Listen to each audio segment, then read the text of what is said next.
എൻ്റെ കേസിൽ പറയുകയാണെങ്കിൽ ഞാനിപ്പം സെക്കൻഡ് ഇയർ ആണ് ഇപ്പോൾ ഉള്ളത്. എനിക്ക് ഫസ്റ്റ് ഇയർ പറഞ്ഞില്ല ആ ഒരു കാര്യങ്ങൾ മാത്രമേ എനിക്ക് അനുഭവത്തിൽ വന്നിട്ടുള്ളൂ. ഇപ്പോൾ സെക്കൻഡ് ഇയർ ഞാൻ കയറി ചെയ്തേ ഉള്ളൂ.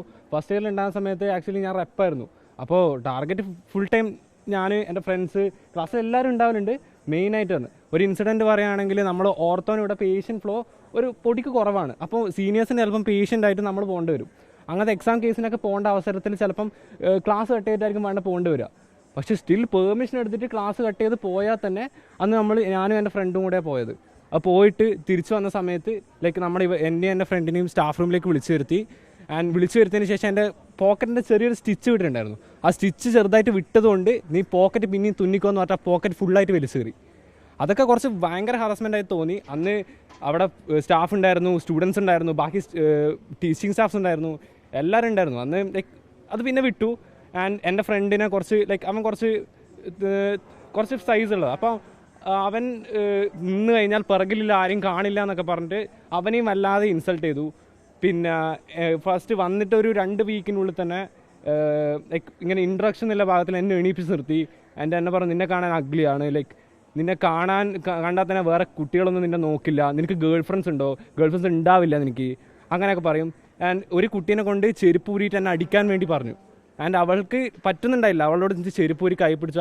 അവളെൻ്റെ ഊങ്ങിയതാ. ആൻഡ് അവൾക്ക് പറ്റാത്തതുകൊണ്ട് അവൾ ചെരുപ്പ് തായിട്ടു. അങ്ങനെയൊക്കെ പല ഇൻസിഡൻറ്റ് ഇവിടെ ഉണ്ടായിട്ടുണ്ട്. ആൻഡ് ഈ കോളേജ് പഠിക്കുന്ന ഓരോ കുട്ടികൾക്കും ഇത് പറയാനുണ്ടാവും. ഒന്നല്ലെങ്കിൽ അടുത്ത ആൾ പേര് പേഴ്സണൽ എക്സ്പീരിയൻസ് തന്നെ എല്ലാവർക്കും ഉണ്ടാവും ഈ കാര്യത്തിൽ.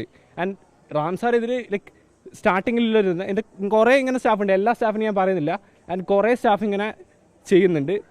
ആൻഡ് റാം സാർ എന്ന് പറഞ്ഞാൽ ഗേൾസിനെയും ബോയ്സിനെയും ഒരു വേദനയും ഇല്ലാണ്ട് ഫിസിക്കലി, മെൻ്റലി, ഫൈനാൻഷ്യലി അടക്കം ഇവിടെ ട്രോമറ്റൈസ്ഡ് ആക്കുന്ന സ്റ്റാഫ് കൂടി ഉണ്ട്. ഇപ്പോൾ തന്നെ കുറേ സ്റ്റാഫിലൊക്കെ പണിഷ്മെൻ്റ് ആയിട്ട് 20,000 ബുക്ക് വാങ്ങിപ്പിക്കുക, പിന്നെ 2000 പേജിലെ ബുക്കൊക്കെ എഴുതിക്കുക. നമുക്ക് ലൈക്ക് വേറെ പണിഷ്മെൻറ്റ് ലൈക്ക് ചെറിയ കാര്യങ്ങളൊന്നും കൊടുക്കുകയാണെങ്കിൽ പ്രശ്നമില്ല. പക്ഷേ ഇങ്ങനെയൊക്കെ ചെയ്യുന്ന സമയത്ത് പിള്ളേർ അങ്ങ് ഡൗണായി പോവുകയാണ്, ഒന്നും ചെയ്യാനില്ല ആർക്കും. അപ്പോൾ അതൊക്കെയാണ് ഇവിടെ നടക്കുന്നത്. നമുക്കിനി മേലേക്ക് ഇയറിൽ പോയിക്കൊണ്ടിരിക്കുമ്പോൾ പേടി കൂടിക്കൊണ്ടിരിക്കുക. കാരണം ഇവിടെ 2015 മുതലുള്ള ബാച്ച് ഇവിടെ പഠിക്കുന്നുണ്ട് എന്ന് പറയുന്ന സമയത്ത് ലൈക്ക് അത്രയും ബാക്കൗട്ടാക്കി, ഈ സ്റ്റാഫ് കാരണമൊക്കെ ബാക്കൗട്ട് ആക്കിയതുകൊണ്ടാണ് അങ്ങനെ പറ്റുന്നതെന്ന് അറിയുന്നതുകൊണ്ട് ആരും ഒന്നും മിണ്ടാത്തതാണ് ഈ കാര്യത്തിൽ. എൻ്റെ പേര് ആൽബിൻ. ഞാൻ ഇവിടെ 24 ബാച്ചിൽ സെക്കൻഡ് ഇയർ പഠിക്കുന്നു. പിന്നെ ഈ ബ്ലാക്ക് കൗ എന്നൊക്കെ വിളിച്ചായിട്ട് പിള്ളേർ പറയുന്നില്ലേ, അത് ഞാൻ ക്ലാസ്സിലിരിക്കുമ്പോൾ സംഭവിക്കുന്നത്. ഞാൻ ക്ലാസ്മേറ്റ്, ഞാൻ അതിന് സാക്ഷിയാണ്. ഇത് ഞാൻ ഫ്രണ്ടിലിരിക്കുമ്പോഴത്തേക്ക് എൻ്റെ ഒരു ഫ്രണ്ട് ഉണ്ട്, എൻ്റെ ഫ്രണ്ടിനെ അയാളുമായിട്ട് എണീപ്പിച്ച് നിർത്തിയിട്ട് ബ്ലാക്ക് പിഗ്. എൻ്റെ ഒരു മറ്റെന്താ പറയുക, വേറെ ഫ്രണ്ട് എന്ന് വെച്ചാൽ അവൾ പെണ്ണാണ്. അവൾ ഈ ക്ലാസ്സിൽ എണീപ്പിച്ച് നിന്നിട്ട് you are looking like a black cow എന്നൊക്കെ പറയുമ്പോഴത്തേക്ക് അവൾ അവസാനം കരഞ്ഞിട്ടാണ് ക്ലാസ്സിൽ നിന്ന് ഇറങ്ങി. അയാൾ പോയതിന് ശേഷം ഇയാളെ മുന്നിൽ നിന്ന് കരയാൻ വരെ ആ കുട്ടിക്ക് പേടിയായിരുന്നു. കടിച്ച് പിടിച്ചിട്ട് ഇയാൾ ഇറങ്ങിയപ്പോഴത്തേക്ക് ആ പെണ്ണിൻ്റെയൊക്കെ അവസ്ഥ ആലോചിച്ച് നോക്കി. ആ പെണ്ണ് പിന്നെ ഇത്രയും പേരുടെ മുന്നിൽ നിന്ന് ബ്ലാക്ക് കൗ എന്നൊക്കെ വിളിക്കുകയാണെങ്കിൽ എന്താ അവസ്ഥ? ഇയാൾ എന്നെ വിളിക്കും, oh you are looking so black മാത്രമല്ല, ഒരു പോയിന്റിന് ശേഷം വെളുത്താൽ ഇയാൾ എൻ്റെ ഇതൊക്കെ ഞാൻ ക്ലാസ്സിലുണ്ട്, ഞാൻ കാണുന്നുണ്ട്.